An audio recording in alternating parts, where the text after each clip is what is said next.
आइए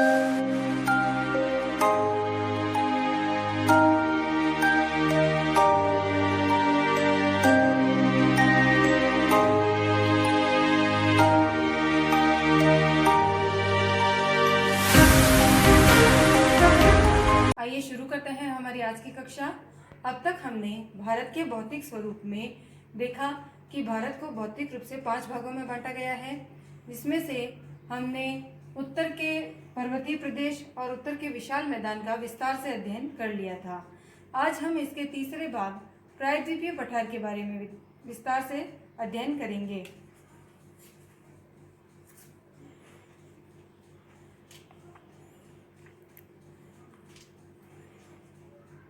प्रायद्वीपीय पठार भारत के भौतिक इकाइयों में सबसे बड़ी इकाई है। यह लगभग 16 लाख वर्ग किलोमीटर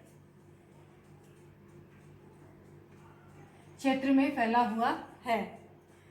यह भारत के कुल भौगोलिक क्षेत्रफल का लगभग 48% भाग है। अब देखते हैं कि इसकी उत्तर से दक्षिण की तरफ लंबाई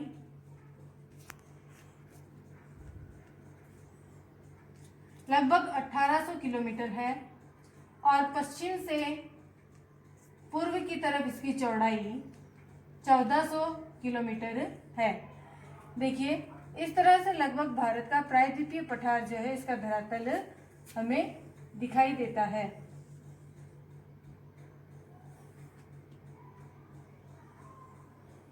इस तरह से तो इसके अंदर 3 प्रमुख पहाड़ दिखाई देते हैं। एक अरावली पर्वतमाला जो कि इस तरह से यूं फैली हुई है, इसी पठार का हिस्सा है।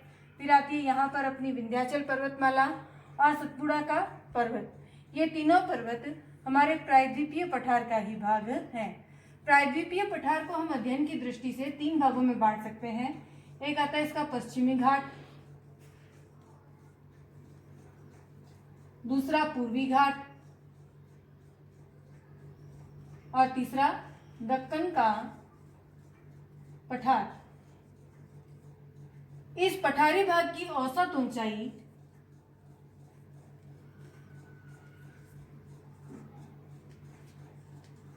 समुद्र तल से 600 मीटर है। अब हम चर्चा करते हैं इसके पश्चिमी घाट की। तो प्रायद्वीपीय पठार का पश्चिमी भाग हमारे पश्चिम की तरफ यहाँ पर इस तरह से है। पश्चिमी घाट प्रायद्वीपीय पठार में सह्याद्री की पहाड़ियों और नीलगिरी की पहाड़ियों से घिरा हुआ है।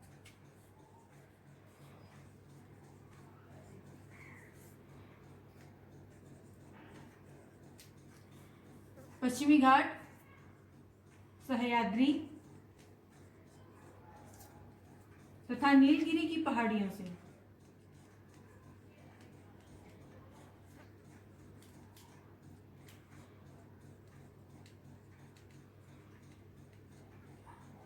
इन पहाड़ियों का विस्तार क्रमिक है। क्रमिक का मतलब ये लगातार है, बीच में कहीं इनमें कटाव नहीं है। इस वजह से इन पहाड़ियों के बीच में कुछ मार्ग बने हुए हैं। पहाड़ियों के बीच से एक स्थान से दूसरे स्थान पर जाने वाले मार्गों को हम दर्रे कहते हैं।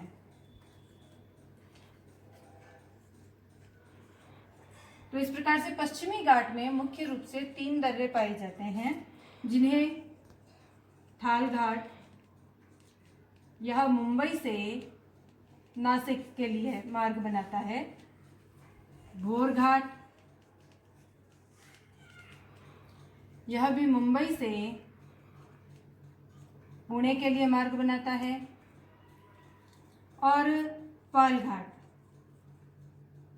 यह कोच्चि से कोयम्बटूर के लिए मार्ग बनाता है। तो इस प्रकार से हमारे पश्चिमी घाट के अंदर 3 प्रमुख दर्रे, थाल घाट, बोर घाट और पाल घाट। अब चर्चा करते हैं इसकी चोटियों के बारे में। तो नीलगिरी और सह्याद्री की पहाड़ियों की जो सर्वोच्च चोटी है, उसका नाम अनाईमुडी है, जिसकी लंबाई 2650 मीटर है। अब देखिए, नीलगिरी की पहाड़ियों की एक खासियत है कि यहाँ पर बहुत सारी प्रजाति के पक्षी जीव जंतु वगैरह पाए जाते हैं। तो हमारे नीलगिरी की पहाड़ियों को जैव विविधता के अंतर्गत हॉटस्पॉट का दर्जा दिया गया है। तो नीलगिरी की पहाड़ियाँ क्या है? जैव विविधता हॉटस्पॉट। और एक खास बात है कि इस पहाड़ी पर पाए जाने वाले सभी जीव जंतु अधिक आवाज करने वाले नहीं हैं, यानी कि सब साइलेंट रहने वाले ज्यादातर यहाँ पर जीव पाए जाते हैं। तो इसी कारण से नीलगिरी को साइलेंट वैली के नाम से भी जाना जाता है।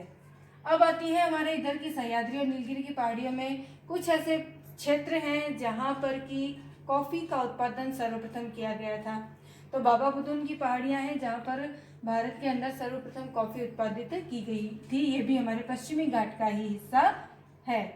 अब आते हैं हम इसके पूर्वी घाट की तरफ। पूर्वी घाट हमारा बंगाल की खाड़ी से इधर वाला जो घाट है ये वाला होगा। तो पूर्वी का घाट इधर है।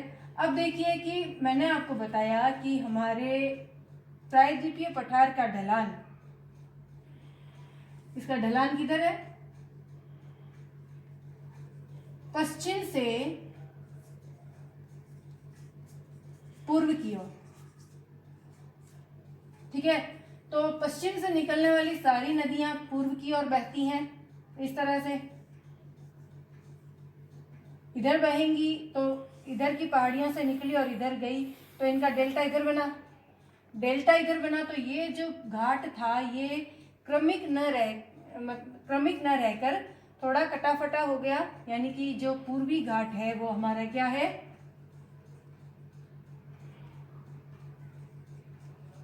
इसका विस्तार अक्रमिक है।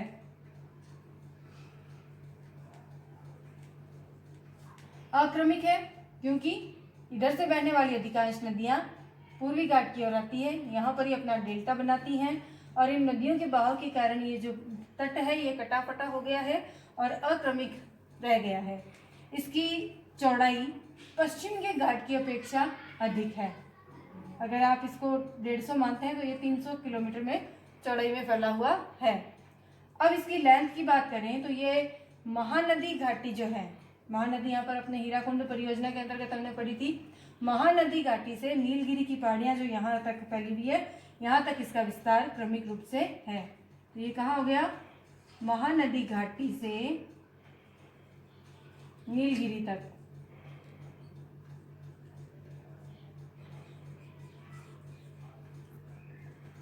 ठीक है, और इसकी लेंथ हो गई 800 किलोमीटर। ठीक है, अब पूर्वी घाट के अंदर चोटियों की ऊंचाई पश्चिमी घाट की अपेक्षा कम पाई जाती है। यहाँ पर हमने पढ़ा कि इसकी सर्वोच्च चोटी अनाईमुड़ी है जिसकी लंबाई थी हमारे 2650 मीटर, लेकिन इस घाट की जो चोटियाँ हैं उनमें लगभग कई चोटियाँ जो है ऊंची लंबाई वाली वो 1500 मीटर की ही है, यानी कि इसकी चोटियों की ऊंचाई भी इसकी अपेक्षा कम है। अब आते हैं दक्कन के पठार की ओर। दक्कन के पठार के अंतर्गत हमारा आ जाएगा ये बीच का हिस्सा सारा। ठीक है, अब बीच के हिस्से को सारे को हम दक्कन के पठार के अंतर्गत पढ़ते हैं। तो दक्कन के पठार की प्रमुख विशेषताओं में आएगा कि दक्कन का पठार है, इसका निर्माण ज्वालामुखी उद्गार से निर्मित लावा के ठंडे हो जाने से हुआ है। तो अब ज्वालामुखी उद्गार से निकली हुई जो माटी थी उसके ठंडे हो जाने से जब इस पठार का निर्माण हुआ तो निश्चित रूप से यह एक उपजाऊ पठार था। इसके अंदर काफी सारे खनिज भी पाए जाएंगे। तो इस प्रकार से ज्वालामुखी उद्गार से निर्मित हो गया हमारा दक्कन का पठार।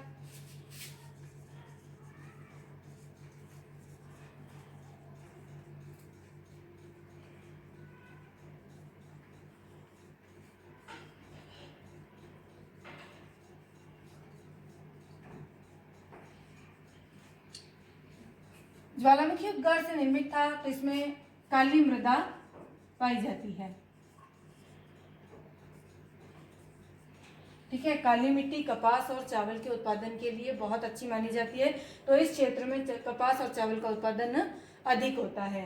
अब इस पठार के बीच से बहुत सारी नदियां पश्चिम से पूर्व की ओर जाती है, तो नदियों ने इस पठार को काफ़ी भागों में बांट दिया है।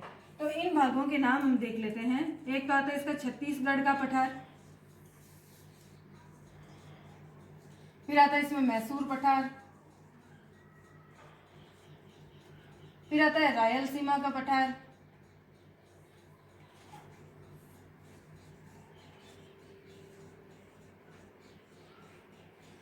एक आता है इसमें तेलंगाना का पठार,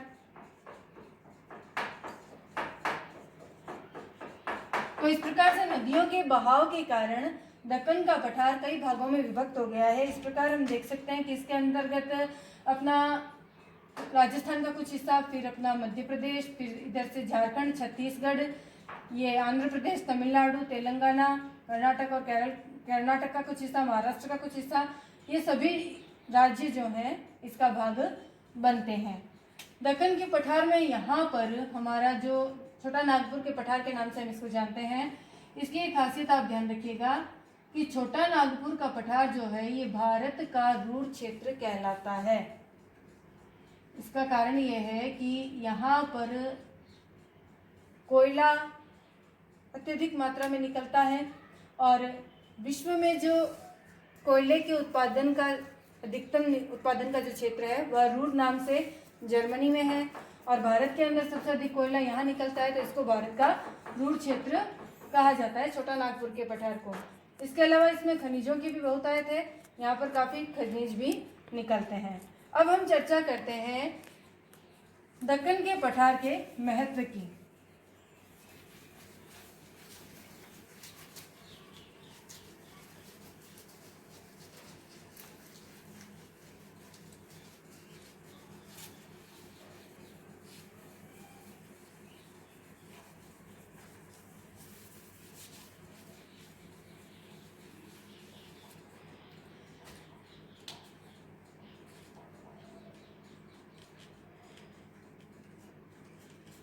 अभी हमने पढ़ा कि दक्कन का पठार भारत की सबसे बड़ी भौगोलिक इकाई है। इसके अंतर्गत हमने इसको 3 भागों में बांटकर इसका अध्ययन किया। अब हम देखते हैं कि इस भौगोलिक इकाई का क्या महत्व है। देखिए, दक्कन का पठार ज्वालामुखी उद्गार से निर्मित है, इस कारण से यहाँ पर खनिज भंडार जो हैं प्रचुर मात्रा में मिलते हैं।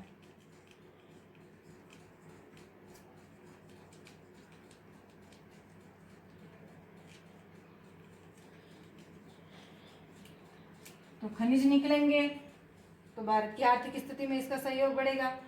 निश्चित रूप से यह भारत के लिए आर्थिक रूप से महत्वपूर्ण स्थान है। फिर इसके अंदर मृदा पाई जाती है काली, तो यह कपास उत्पादन के लिए कैसे है, उपजाऊ क्षेत्र है।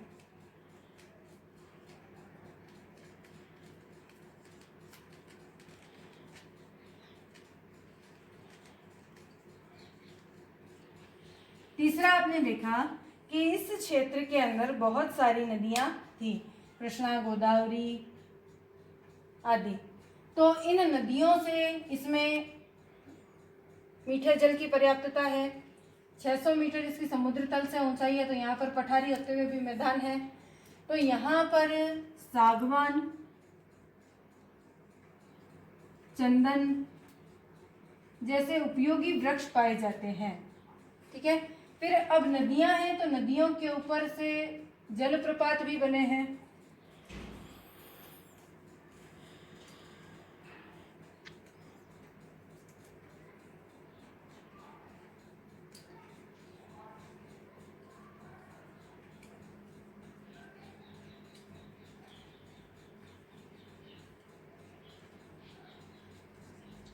जलप्रपातों का निर्माण करके इस क्षेत्र में जल विद्युत का उत्पादन भी प्रचुर मात्रा में किया जा रहा है।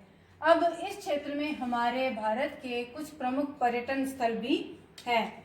ये पर्यटन स्थल हैं हमारे पंचमढ़ी, महाबलेश्वर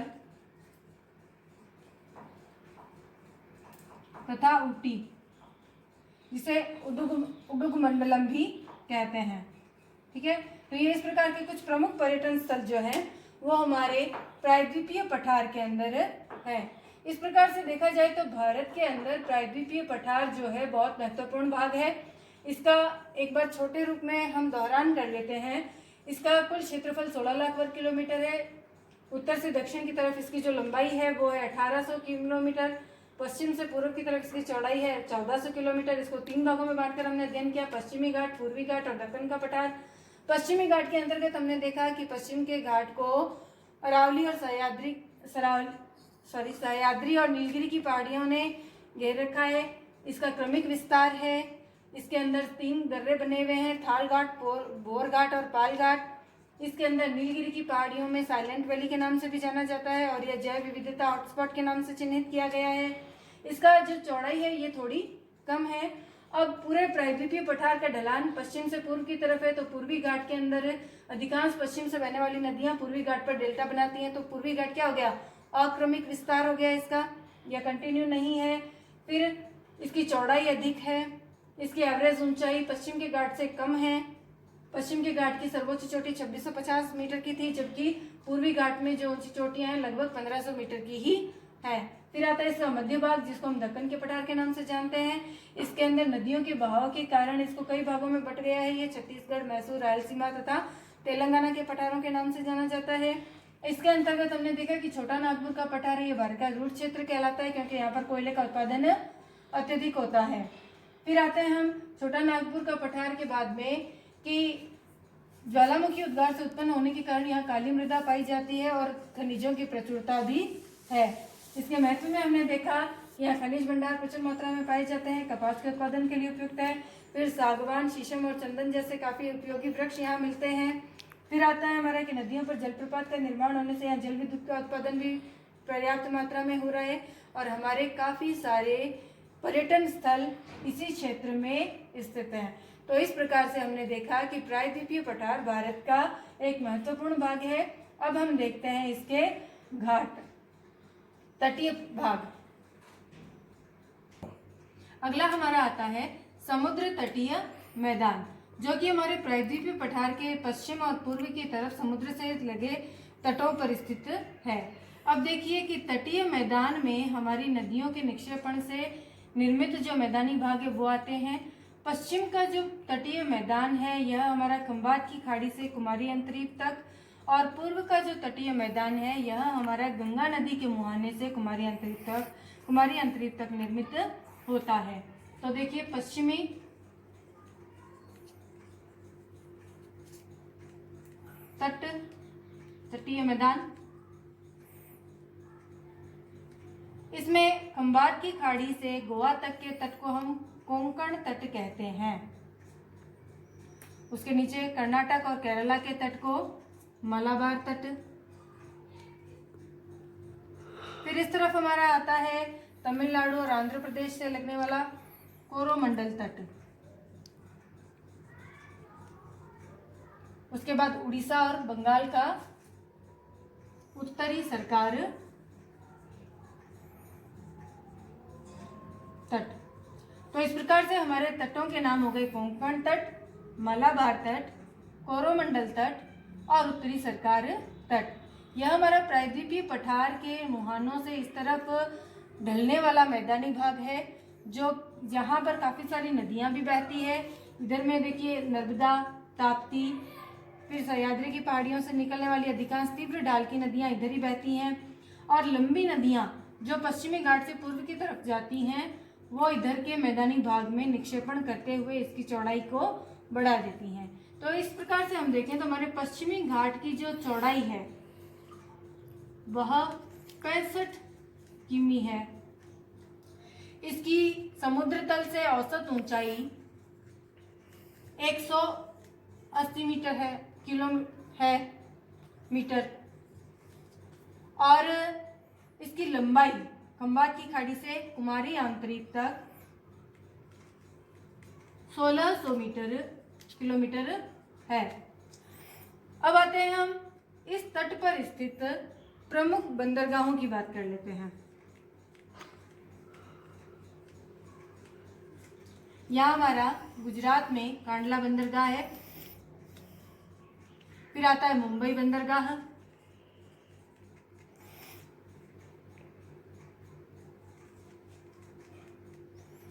मैं नाम नहीं लिख रही हूँ बंदरगाह का, आप ऑटोमेटिकली समझ लेना। फिर आता है यहाँ हमारा मरमगोआ,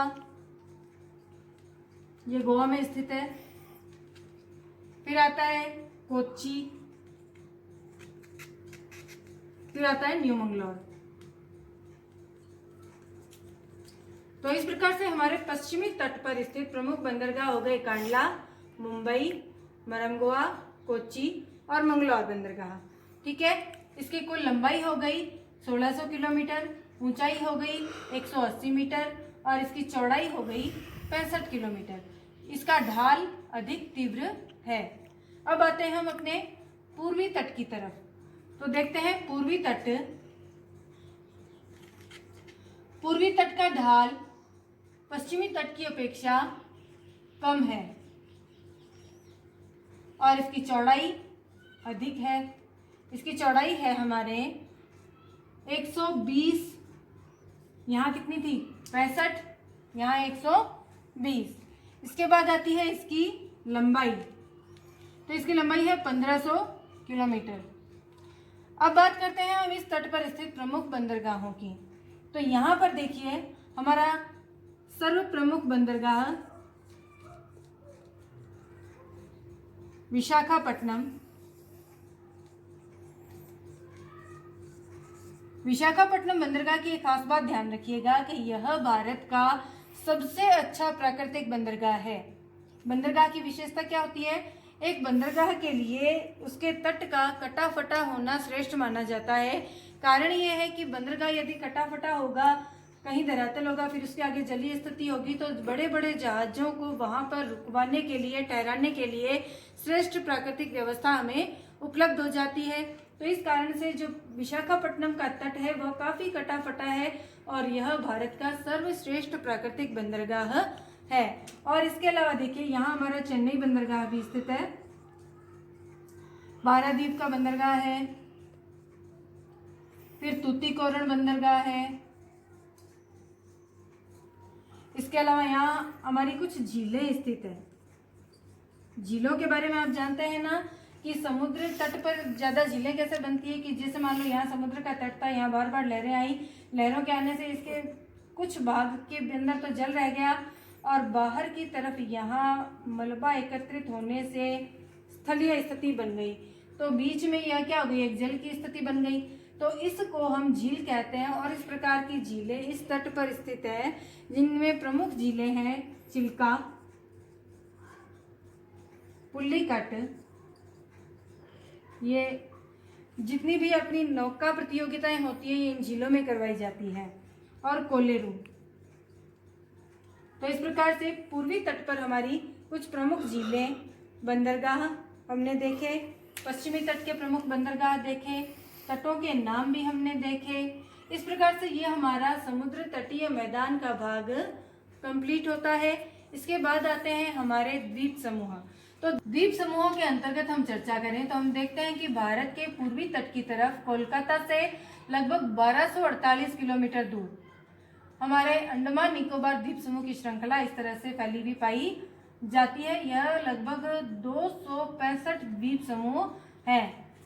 तो अंडमान निकोबार,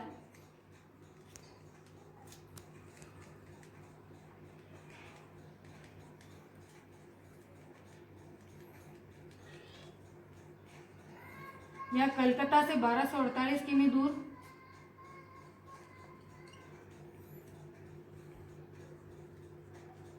और 265 द्वीपों की श्रृंखला है। इसके अंतर्गत देखिए हमारे अंडमान द्वीप समूह, मध्य अंडमान द्वीप समूह, निकोबार द्वीप समूह, ग्रेट निकोबार और कार निकोबार के नाम से जाने जाते हैं। अब हमारा दक्षिणतम बिंदु जो है इंदिरा पॉइंट, यह हमारा कार निकोबार के अंतर्गत यहीं पर स्थित है। यहाँ पर सुंदरी वन अधिक मात्रा में पाए जाते हैं। अब आते हैं हम इसके पश्चिमी तट की तरफ स्थित, इस तरह से हमारे लक्षद्वीप द्वीप समूह स्थित है। लक्षद्वीप द्वीप समूह के बारे में हम चर्चा करें तो यह प्रवाल के मूंगा जो होते हैं ना, प्रवाल द्वीप इसे कहते हैं। प्रवाल द्वीप का कारण यह है कि मूंगा नाम के एक जलीय जीव पाए जाते हैं जिनकी बॉडी के ऊपर सीपी के अंदर जैसे मोती निकलता है ना सीपी से, उसके ऊपर एक कवर बना हुआ होता है कठोर, उसी तरह ये जो लक्षद्वीप है ये प्रवाल द्वीप है। यहाँ पर प्रवाल नाम के जीव के ऊपर की बॉडी का जो कवर होता है वो भी इसी तरह कठोर होता है। इनके एक जगह पर अत्यधिक मात्रा में जमा होने से इस द्वीप का निर्माण हुआ है। तो इस लक्षद्वीप द्वीप समूह के अंदर नारियल के पेड़ों की अधिकता पाई जाती है और यह भारत के पश्चिमी तट की तरफ स्थित है। अंडमान निकोबार जो है ये भारत के पूर्वी तट की तरफ स्थित है। इस प्रकार से हमारे भारत के भौतिक स्वरूप का वर्णन पूरा होता है। हम इसको किताब से एक बार अच्छे से पढ़ेंगे। पढ़ने के बाद हमें यदि कहीं कोई दिक्कत होती है तो हम दोबारा से इसको पूछने का